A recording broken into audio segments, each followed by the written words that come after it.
Hello friends, இன்றைக்கி நம்ம சேனலில் ரொம்ப ஹெல்த்தியான பருப்பு பொடி எப்படி அரைக்கிறதுன்னு பார்க்கலாம். பருப்பு பொடின்றது 5 வகையான பருப்பும் வச்சு அரைக்கிறது தான் ட்ரெடிஷ்னலான ஆத்தென்டிக்கான பருப்பு பொடி. ஆனால் இன்றைக்கி காலத்தோட வேகத்துக்கு தகுந்தாப்புல 1-2 பருப்பு வச்சு அவசரமாக பருப்பு பொடி அரைச்சிடுறோம். 5 வகையான பருப்பும் யூஸ் பண்ணி கரெக்டான ப்ரொப்போர்ஷனில் எப்படி பருப்பு பொடி ரெடி பண்ணுறதுன்னு இன்றைக்கி பார்க்கலாம். நமக்கு தேவையான இன்க்ரீடியன்ஸ்: துவரம் பருப்பு 1 கப் எடுத்துக்கலாம். அதுக்கு சமமாக கடலைப்பருப்பு 1 கப் எடுத்துக்கலாம். அதுக்கப்புறம் உளுத்தம் பருப்பு 1/2 கப் எடுத்துக்கலாம். பொட்டுக்கடலை, இது டேஸ்ட் அதிகரிக்கக்கூடியது, இது 1 கப் சேர்த்துக்கலாம். அதுக்கப்புறமா பாசிப்பருப்பு, இது 3/4 கப் அளவு சேர்த்துக்கலாம். அதுக்கப்புறமா நமக்கு பூண்டு பார்த்தீங்க அப்படின்னா நல்ல ஒரு 20 பல் அளவுக்கு பூண்டு தேவைப்படும். பூண்டு எவ்வளோக்கு எவ்வளோ சேர்த்துக்கிறோமோ அவ்வளோக்கு எவ்வளோ நல்ல மணமாக இருக்கும். வரமிளகா, காஞ்ச மிளகா பார்த்தீங்க அப்படின்னா 25, மினிமம் 25 காஞ்ச மிளகா சேர்த்துக்கோங்க. அப்போ தான் இவ்வளோ பருப்பை ஆட் பண்ணுறதுக்கு நமக்கு பொடி கொஞ்சம் காட்ட சாட்டமாக நல்லாயிருக்கும். இதுக்கப்புறமா கருவேப்பிலை இலைகள் ஒரு 18லேருந்து 20 கருவேப்பிலை இலைகள் நமக்கு தேவைப்படும். இப்போ எல்லா பருப்பையும் நம்ம கைவிடாமல் மீடியம் ஃப்ளேமில் நல்லா வதக்கி எடுத்துக்க போகிறோம். இந்த பருப்பு பொடியில் பார்த்தீங்க அப்படின்னா பருப்பு நல்லா வேகணும். அதாவது பருப்பெல்லாம் கோல்டன் ப்ரௌனுக்கு நல்லா வதக்கணும். ஓரளவுக்கு கோல்டன் ப்ரௌன் லேசாக அங்கங்கே ஆக ஆரம்பிக்கும் போதே சிம் பண்ணிவிட்டு இன்னும் நல்லா வருத்தோம் அப்படின்னா எல்லா பருப்பும் ஈவனாக தீயாமல் கோல்டன் ப்ரௌனாக வந்துடும். ஒன்னொன்னையும் தனித்தனியாக நம்ம பிளேட்டில் போட்டு ஆற வைக்கணும். ஒன்று மேலே ஒன்று போடக்கூடாது. இதை சாதத்தில் போட்டு நம்ம அப்படியே சாப்பிட்றதுனால இந்த பருப்பு இந்த அளவுக்கு கோல்டன் ப்ரௌன் ஆக வறுபடுறது ரொம்பவே முக்கியம். அதுக்கப்புறமா இந்த வரமிளகா பார்த்தீங்க அப்படின்னா முதல்ல மீடியம் ஃப்ளேமையும் கொஞ்சம் நேரம் கழித்து லைட்டாக மிளகாலாம் உப்புற மாதிரி இருக்கும்போது சிம் பண்ணிட்டு நல்லா கைவிடாமல் வறுத்தெடுத்து வச்சுக்க போகிறோம்.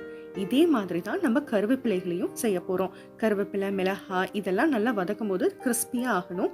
எண்ணெய் சேர்க்க தேவையே இல்லை. இந்த பூண்டை வதக்கும் போது மட்டும்தான் நம்ம எண்ணெய் சேர்க்கணும். அப்போ தான் பூண்டு நல்லா வறுபடும். பூண்டு கொஞ்சம் குண்டு குண்டாக இருந்தது அப்படின்னா 2-3 இந்த மாதிரி கட் பண்ணிக்கோங்க. 2 டீஸ்பூன் நல்லெண்ணெய் தவிர வேறு எந்த எண்ணெயும் சேர்க்கக்கூடாது. அப்போ தான் ரொம்ப நாளைக்கு இதை வச்சுக்க முடியும்.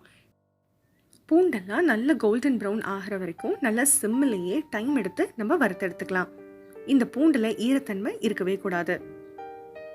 பூண்டு நல்லா வறுபட்டு நம்ம ஆஃப் பண்ணிவிட்டு அதுக்கப்புறமேட்டு நம்ம எடுத்து வச்சுருக்கிற 1 டீஸ்பூன் அளவுக்கு பெருங்காயத்தூள் அதில் போட்டு ஒரு கிளறி அதுக்கப்புறமேட்டு இதை ஒரு தட்டில் கொட்டி நம்ம ஆற வச்சிடலாம்.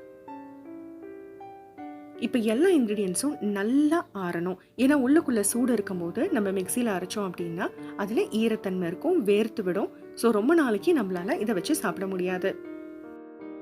எல்லா இன்க்ரீடியன்ஸும் ஆறினதுக்கு அப்புறமேட்டு கரெக்டான அளவு மிக்சி ஜாரில் இதை நம்ம எடுத்துக்கணும்.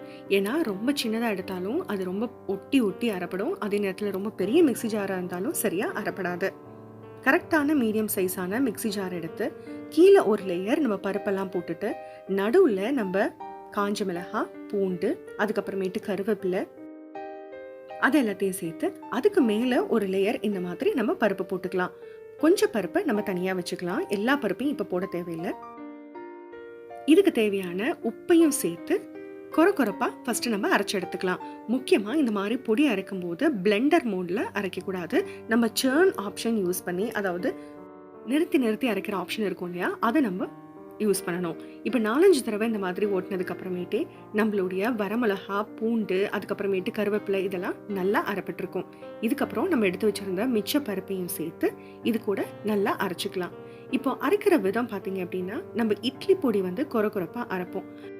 பருப்பு பொடியோடைய பதம் பார்த்தீங்க அப்படின்னா இட்லி பொடியோட 1 மடங்கு அதிகமாக இது நைஸாக இருக்கணும். அதே நேரத்தில் ரொம்ப பவுடர் மாதிரி நைஸாக இருக்கக்கூடாது. இந்த மாதிரி ஆட்டி விட்டு சேர்ன் ஆப்ஷன் யூஸ் பண்ணி நம்ம அரைச்சி எடுத்துக்க போகிறோம்.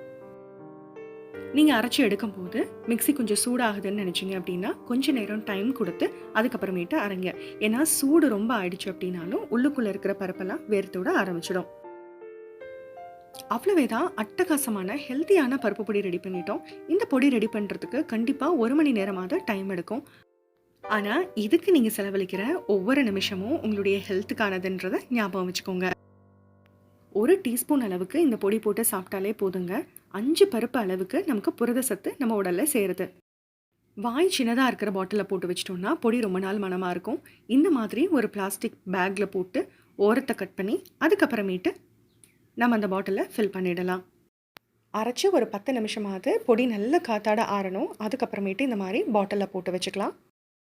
ரெகுலராக யூஸ் பண்ணுறதுக்கு சின்ன பாட்டில்லையும், ஃப்ரிட்ஜில் வச்சுக்கிறதுக்கு பெரிய பாட்டில்லையும் போட்டு வைங்க. இந்த மாதிரி பொடிகளை வந்து ஃப்ரிட்ஜில் வச்சு யூஸ் பண்ணோன்னா ரொம்ப நாளைக்கு ஃப்ரெஷ்ஷாக இருக்கும்.